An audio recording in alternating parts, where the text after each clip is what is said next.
महाराष्ट्र में गणेश उत्सव की शुरुआत होने के लिए कुछ ही दिनों का समय बाकी है और तैयारियां जो हैं आप देख सकते हैं लगभग पूरी होने को हैं। हम इस वक्त मुंबई के जीएसबीएस गणपति मंडल में हैं, जो मुंबई का नहीं, महाराष्ट्र का ही नहीं, पूरे भारत के सबसे अमीर गणपतियों में जिसकी शुमार होती है।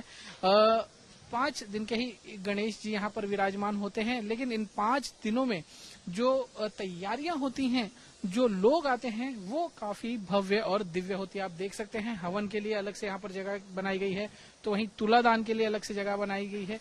ये यहाँ पर पूरा एक बड़ा पंडाल जो है लगाया गया है, जहाँ पर 5 दिनों में महाराष्ट्र से नहीं पूरे भारत से जो हैं लोग यहाँ पर दर्शनों के लिए आते हैं और अपनी मनोकामनाएं गणपति जी के चरणों में अर्पण करते हैं और अपनी मनोकामनाएं पूरी होने की अपेक्षा करते हैं। हमारे साथ हैं जीएसबीएस मंडल के जो देखरेख करते हैं चेयरपर्सन अमित पै जी। सर, कुछ ही दिन बचे हैं, किस तरीके से तैयारियां शुरू हैं, क्या इस साल खास होगा?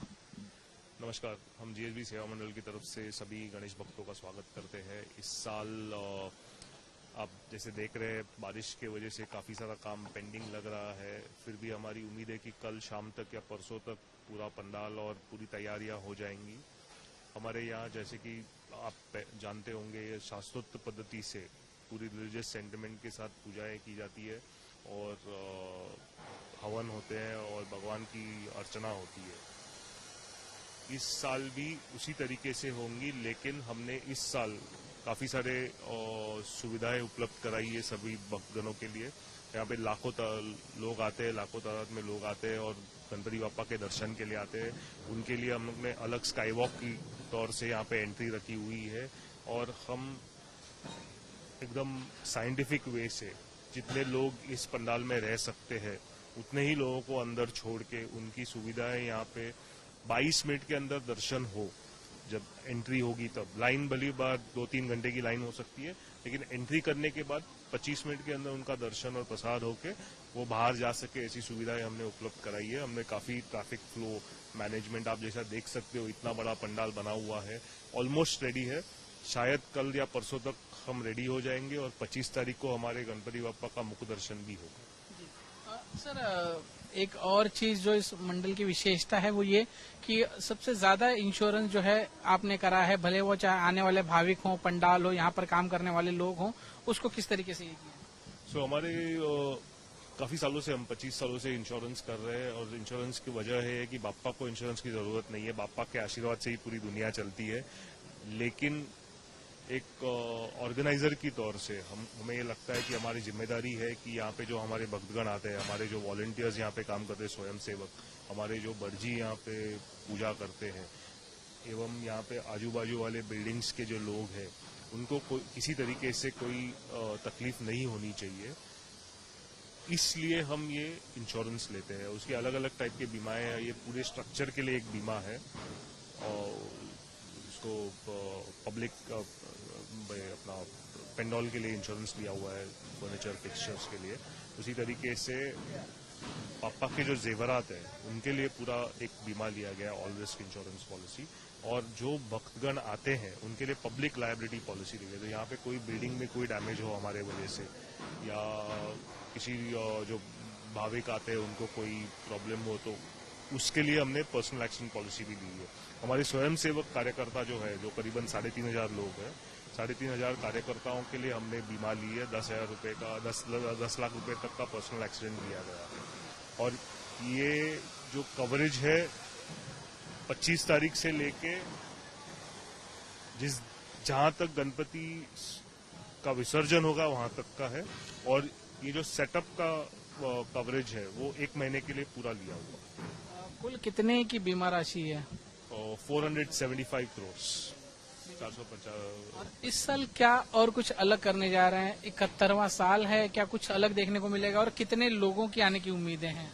वैसे लोग तो लाखों के लोग आते हैं। हमारी अपेक्षा है कि एक दिन में 10-11 लाख लोग आने की क्षमता है और हम उसकी तैयारी कर चुके हैं, पूरी तरीके से तैयारी कर चुके हैं।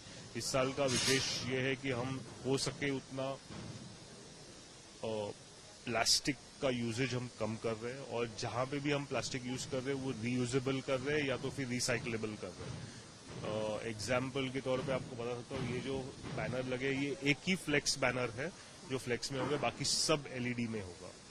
तो हम कोई भी ऐसी वस्तु का वापर नहीं करना चाह रहे जो पर्यावरण को हानिकारक हो।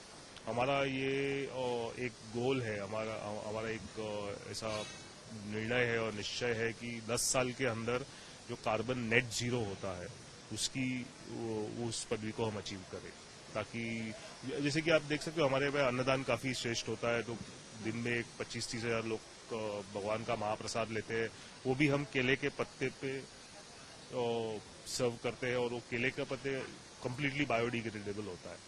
तो यहाँ पे जो भी वेस्ट बनेगा हमारी ये कोशिश है कि ये बायोडिग्रेडेबल हो।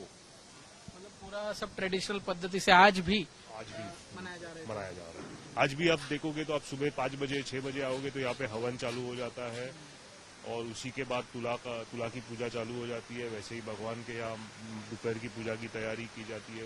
वैसे पर आवर अलग अलग पूजाएं होती है, और शाम के टाइम में पूरे पंडाल में अंधेरा करके दीपोत्सव होता है। वो दृश्य देखने लायक होता है, और सभी भक्तजनों से हम विनती करते हैं वो आए और यहाँ पे भगवान का दर्शन करें। बिल्कुल। तो पारंपरिक पद्धति से आज भी जो है यहाँ पर गणेशोत्सव जो है वो मनाया जा रहा है। हर दिन 10 से 15 लाख भाविक आने की उम्मीद जो है वो यहाँ के जो ऑर्गेनाइजर्स हैं उनके द्वारा जताई जा रही है। 5 दिन का ही यहाँ गणपति होते हैं, लेकिन 5 दिन में यहाँ का जो वातावरण होता है वो पूरी तरीके से भक्तिमय होता है।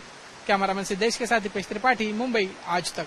गर्मियों की छुट्टी होने वाली थी, मेरे पापा आने वाले थे, तो हम लोग सभी खुश थे। तो मैं एक बेड पे चढ़ के डांस कर रहा था, लेकिन वो पहले ही आ गए। फ्रीज। तो मैं उस समय तो कंटिन्यू नहीं कर सकता था ना, तो फ्रीज फ्रेम टाइप का हो गया। कसम पैदा कर